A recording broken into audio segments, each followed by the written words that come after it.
Sassarfa nake tafiyar su ta sana suke a in shiki bangu in fake jarumata. Tafiyar so da kauna yayo harama kai ne mai sarrafa dukkanin zuciyata.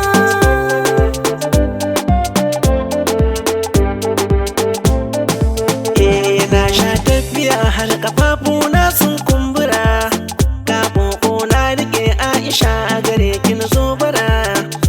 Burin zuciyata a so in samu nasara, mai kyau ga tarbiya, ya zinariyar zuciyata ke ce ginshikin rayuwata. Ginshikin zuciyata, nurin kalbiya masoyi na san da farin wata. A so da ka kai zuciya na sa mata zakata. In ka zo gare ni kaunar mu yanzu ta tabbata. A gare ka na karkata, zan yi farin ciki tun da za ka wankin cutukan zuciyata. Ginshikin zuciyata,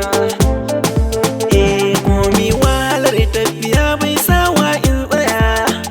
Tun da dai nufin Aisha ke zan yi wa shiniya.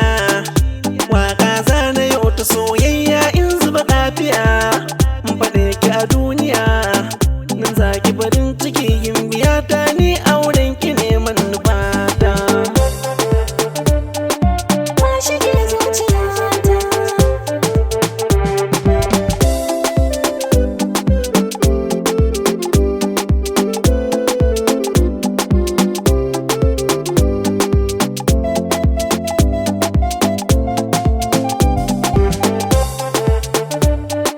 Ginshikin zuciyata. Yau murna nake da doki na kunne har baka. Tun da dai makantar idanu za su yi warraka. In kalli uba da 'ya'yana tarbi sha daka. Sakana da haɓaka. Duk ran da na ganni gidanka na gama cin ribar rayuwata. Ginshikin zuciyata,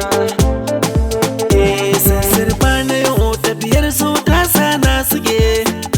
Ciwon su bai bukatar kwaya ko sassaƙe. Hannurin zuciya Aisha zo